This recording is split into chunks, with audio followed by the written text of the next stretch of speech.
तो चलिए देखते हैं natural number.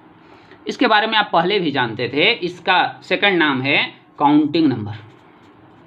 All the numbers that are use for counting. वैसा सारा नंबर जिसका यूज हम काउंटिंग में करते हैं वो काउंटिंग नंबर कहलाता है। जैसे कहीं हम काउंट करते हैं 1 पेन, 2 पेन, 3 पेन, कभी ऐसा तो नहीं काउंट करते हैं 0 पेन, -1 पेन नहीं काउंट करते हैं। तो इसके चलते ये 1 2 3 अप टू इनफाइनाइट जो हो जाएगा नंबर, ये सारा नंबर कहलाएगा नेचुरल, या इसी को कहेंगे काउंटिंग नंबर। क्योंकि इसका यूज हम किस में कर रहे हैं? काउंट करने में, कोई भी ऑब्जेक्ट को काउंट करने में, किसी भी पर्सन को काउंट करने में इसका यूज कर रहे हैं, तो इसका नाम है काउंटिंग या नेचुरल। अब इसके बाद एक नंबर आया 0। जैसे 1 को इस तरह से लिखते हैं, 2 को इस तरह से लिखते हैं मैथमेटिक्स में, तो कुछ नहीं या खाली को कैसा लिखा जाए, तो मैथमेटिशियन लोग सोचे कि उसे 0 से रिप्रेजेंट कर दें। और ये 0 आया, इसके साथ साथ ये प्रीवियस नंबर सब ऐड कर दिया गया। तो पहले वाले नंबर में कोई नया अगर सम्मिलित हो गया तो इस फैमिली का नाम भी तो चेंज करना होगा। तो वो लोग इस फैमिली का नाम चेंज करके इसका नाम कर दिए होल नंबर, क्योंकि न्यू इसमें पर्सन शामिल हो गए। अब ये सब के बाद मैथमेटिशियन लोग सोचे कि बाय द वे अगर कोई लोन ले रहा है, किसी से उधार लिया है 5 रुपया, तो सिंपल अगर 5 लिखते हैं तो इससे ये क्लियर नहीं होता है कि वो कर्ज लिया या किसी को दिया। तो अगर -5 लिख दिया यहाँ, तो हम 5 रुपये का कर्ज लिए। इसी तरह से -5 लाख यानी 5 लाख का कर्ज लिए। लेकिन अगर सिंपली 5 लाख लिखा हुआ है तो किसी को दिए हैं या अपने पास वो पैसा है, कहीं गया नहीं है, यानी उतना हमारे पास है, पहले से ज़्यादा है पैसा। तो जितना भी न्यूमरल ये दिख रहा है आपको नेचुरल, वो सबका निगेटिव पॉसिबल था, सबका निगेटिव संभव था।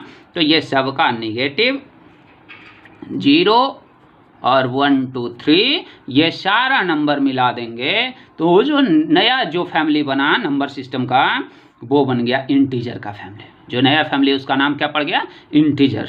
तो all naturals 0 and negatives of natural together form integer. एक साथ ये मिलकर के क्या बनाता है? इंटीजर बनाता है। अब जो 2 नंबर है, आपको ये इसके बारे में चर्चा आप पिछले क्लास में भी कुछ किए होंगे, लेकिन ये दोनों के बारे में कंप्लीट 9th क्लास के इस टॉपिक में यही देखना है। इनका यूज सिर्फ होगा बोलने में कि ये इंटीजर है, ये है, लेकिन ये दोनों है, इसके बारे में काफ़ी डिटेल से हम लोग को सीखना है। तो चलिए देखते हैं रेशनल और इरेशनल क्या है। रेशनल कहता है all the numbers that can be written in the form PYQ। वैसे सभी नंबर्स जिसे PYQ के रूप में लिख सकें, where P and Q are integers। जहाँ पे क्या होना चाहिए? P और Q को इंटीजर्स होना चाहिए, and Q not equal to 0। P और Q के फॉर्म में वैसा सारा नंबर जो PYQ के फॉर्म में लिखा जाए, यानी फ्रैक्शनल फॉर्म में लिखा जाए। जहाँ P और Q इंटीजर होगा, यही जब फ्रैक्शन आप पढ़ते थे तो वहाँ ये होल नंबर होता था, इंटीजर नहीं होता था। तो फ्रैक्शन इसमें थोड़ा सा डिफरेंस है। यहाँ इंटीजर हो सकता है, निगेटिव नंबर रेशनल नंबर होगा, लेकिन निगेटिव नंबर फ्रैक्शन नहीं होता था। और इरेशनल में all the numbers which are not rational, all the numbers that are not rational, वैसा सारा नंबर जो रेशनल ना हो वो हो गया इरेशनल। या all the numbers which cannot be written in the form of P by Q, where P and Q are integers and Q not equal to 0। यानी वैसा सारा नंबर जो P by Q के फॉर्म में ना लिखा जाए वो सारा हो गया इरेशनल। अब समझते हैं एग्जाम्पल के थ्रू, इसे और क्लियर करते हैं। जैसे देखिए ये है रेशनल और इरेशनल। रेशनल में बताया कि P by Q के फॉर्म में लिख रहे हैं जहाँ दोनों इंटीजर होना चाहिए। जैसे -1/2, यहाँ -1 भी इंटीजर, 2 भी इंटीजर, और नीचे वाला 0 के बराबर नहीं है, तो ये P/Q के फॉर्म में लिख दिया।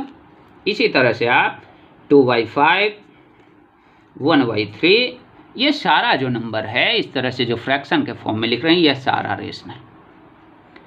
अब आपके माइंड में ये आ रहा होगा कि 1 इज रेशनल और नॉट। क्या 1 भी रेशनल है? तो यस, ये भी एक रेशनल है, क्योंकि 1 को 1/1 लिख सकते हैं। -2 भी रेशनल है, क्योंकि -2 को हम -2/1 लिख सकते हैं। -5 भी रेशनल है, क्योंकि -5 को हम -5/1 लिख सकते हैं। तो यानी अभी तक जितना भी आप नंबर पढ़े इंटीजर्स तक, वो सारा नंबर रेशनल, सारा इंटीजर्स रेशनल नंबर होगा, ऊपर जितना भी आप नंबर पढ़ लिए। इसके साथ साथ अब जीरो, तो जीरो भी एक रेशनल नंबर। कैसे? क्योंकि जीरो को भी हम 0/1 लिख सकते हैं।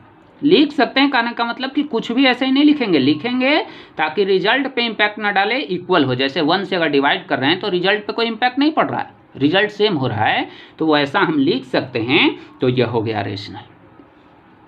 अब जो है आपके माइंड में एक और क्वेश्चन आ रहा होगा कि क्यू नॉट इक्वल टू 0 क्यों? क्योंकि एग्जाम में अगर ऐसा नहीं हम सब समझते हैं काउज के साथ, तो एग्जाम के समय स्लिप कर जाता है कि क्या है क्या नहीं। अगर काउज के साथ समझते हैं फिर एग्जाम में स्लिप करने का चांस खत्म। यानी कंसेप्ट पे फोकस करना है, और ये पूरे टॉपिक में मैं कंसेप्ट पे ही फोकस करूंगा, कहीं भी आपको रटने नहीं दूंगा, और आप ही कह के जाएंगे कि नहीं बहुत बेहतर था और सबसे ये अच्छा से समझ में आया बिल्कुल, ये कमेंट करके आपको जाना है। तो चलिए देखते हैं क्यू नॉट इक्वल टू 0 क्यों। तो मान लिया कि कोई एक न्यूमरल है, 1/0 लिख दिया, नीचे 0 लिख दिया, तो क्या होगा भाई, 0 का हम पढ़ेंगे कितना भी बार, क्या 1 आएगा? नहीं, 0 1 जा 0, 0 2 जा 0, 0 3 जा 0, कभी 1 आएगा ही नहीं। तो ये जो डेफिनीशन है अनडिफाइंड हो जाएगा, इस डेफिनीशन की कोई परिभाषा ही नहीं है, यह डेफिनीशन संभव ही नहीं, इस तरह का डिवीजन संभव ही नहीं, ये जो है अनडिफाइंड डिवीजन है। तो अनडिफाइंड से बचने के लिए इसे कर दिया गया कि क्यू 0 नहीं होना चाहिए, यानी डिनोमिनेटर 0 नहीं होना चाहिए। इसी के जगह पर न्यूमरेटर 0 हो सकता है, ऊपर 0 हो सकता है, लेकिन 0 नीचे 0 नहीं होना चाहिए। अब देखते हैं हम सब इर्रेशनल को कि इर्रेशनल क्या होता है। इर्रेशनल के बारे में आपको बताया कि वैसा सारा नंबर जो रेशनल ना हो, तो वो कौन सा नंबर हो सकता है भाई? तो जैसे आप √2 का वैल्यू 8 क्लास में √2 का आप निकालने के लिए सीखे होंगे, तो वहाँ 1.41421356 ऐसे करते करते ये इनफाइनाइट प्लेस तक जाता था। अभी भी आप इसे निकाल के देख सकते हैं, 8 क्लास में ये पढ़ना था। √2 का जैसे ही आप वैल्यू इवेल्युएट करेंगे तो इनफाइनाइट डेसिमल प्लेस तक जाएगा। अब ये इनफाइनाइट तक जा रहा है तो हमें पता ही नहीं कि कौन कौन सा डिजिट आगे होगा, तो फिर आप इसे फ्रैक्शन में कैसे कन्वर्ट करेंगे? फ्रैक्शन में इसे कन्वर्ट करना पॉसिबल नहीं है, और जब फ्रैक्शन में कन्वर्ट करना पॉसिबल नहीं है तो फिर ये रेशनल नहीं होगा, क्या हो जाएगा? इर्रेशनल। तो √2 इर्रेशनल। इसी तरह से √3 का वैल्यू आप इवेल्युएट करेंगे, यह भी इनफाइनाइट डेसिमल प्लेस तक जाएगा, तो यह भी हो गया इर्रेशनल। लेकिन अगर √4 है तो √4 का वैल्यू होता है 2, इसे हम 2/1 लिख सकते हैं, तो ये हो जाएगा रेशनल। यानी वैसा नंबर जिसका स्क्वायर रूट हम इवेल्युएट कर सके वो हो गया रेशनल। √16 rational, √64 rational. लेकिन जिसका स्क्वायर रूट हम इवेल्युएट एग्जैक्ट नहीं कर रहे हैं, होल नंबर में जिसका स्क्वायर रूट नहीं आ रहा है, वो सारा नंबर हो जाएगा इर्रेशनल। या दूसरे शब्दों में इसे कहें कि जो नंबर परफेक्ट स्क्वायर है उसका रूट रेशनल, लेकिन जो परफेक्ट स्क्वायर नहीं है उसका रूट इर्रेशनल। इसी तरह से परफेक्ट क्यूब जो नहीं है उसका रूट इर्रेशनल। परफेक्ट क्यूब नहीं है, लेकिन अगर परफेक्ट क्यूब है, जैसे क्यूब रूट ऑफ 8, 2 इवेल्युएट कर लेंगे, 2/1 लिख सकते हैं इसे। तो क्यूब रूट ऑफ 8 जो है वो रेशनल हो गया, लेकिन cube root of 2, cube root of 3, cube root of 4, cube root of 5, ये सारा हो गया इर्रेशनल। इसके साथ साथ एक सिंबल आप पहले देखे होंगे, पाई। ये बार बार आता है, सर्कल का पेरीमीटर में आएगा, यानी सर्कमफ्रेंस, और यह सर्कल के एरिया में आएगा, हर जगह यह पाई यूज होता है। तो यह पाई भी इर्रेशनल नंबर है। कैसे? उसे अब समझते हैं। पाई जो है उसको आप जानते हैं कि इसका वैल्यू 22/7 होता है। तो किसी का वैल्यू रेशनल और नंबर इर्रेशनल, ऐसा कैसे होगा? तो ये जो वैल्यू है 22/7 या 3.14, ये इसका एग्जैक्ट वैल्यू नहीं है, यह इसका वास्तविक मान नहीं है। वास्तविक मान इनफाइनाइट डेसिमल प्लेस तक जाता है इसका। इसके बारे में एक बुक ही लिखा गया, पूरा बुक में इसके डेसिमल प्लेस की चर्चा की गई है। ऐसे थोड़े डेसिमल प्लेस की चर्चा हम यहाँ पे कर देते हैं। इसका वैल्यू होता है 3.141592653589793238 एंड सो इस टाइप से ये इनफाइनाइट तक जाता है, इतना लंबा जाता है। तो ये जो है सिर्फ सॉल्व करने के लिए, आपकी सहजता के लिए दिया गया है कि 2 डेसिमल प्लेस तक कितना लेंगे, हमारा मैथमेटिक्स बन जाएगा, हम अपने मैथ को इजीली सॉल्व कर लेंगे। तो ये सुविधा के लिए दिया गया है, ना कि यही इसका एग्जैक्ट वैल्यू। तो एग्जैक्ट वैल्यू नहीं है ये, इसका एग्जैक्ट वैल्यू इसी तरह से इनफाइनाइट डेसिमल प्लेस तक जाता है। और जब इनफाइनाइट तक जाएगा तो हमें पता ही नहीं कि न्यूमेरल आगे क्या है, तो फिर उसे हम फ्रैक्शन में नहीं कन्वर्ट कर सकते हैं। और जब फ्रैक्शन में कन्वर्ट नहीं करेंगे तो यह भी हो जाएगा इर्रेशनल, क्योंकि वैसा सारा नंबर जो p/q के रूप में नहीं लिखा जाए वो हो गया इर्रेशनल। तो यही था रेशनल और इरेशनल के बीच में डिफरेंस। अब हमें लगता है कि आप पूरा बेहतर तरीके से रेशनल और इरेशनल को समझ गए होंगे। अगर अभी आपको बहुत बेहतर लग रहा है तो ज़रूर वीडियो को लाइक करके जाएं, क्योंकि आपके लाइक से ही वीडियो आगे प्रसारित होता है। और अगर अभी तक चैनल पे नए हैं तो इसे सब्सक्राइब भी कर लें।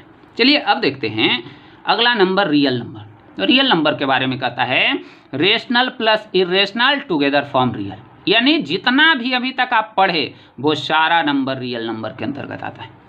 और इतना ही नंबर आपको अभी तक पढ़ना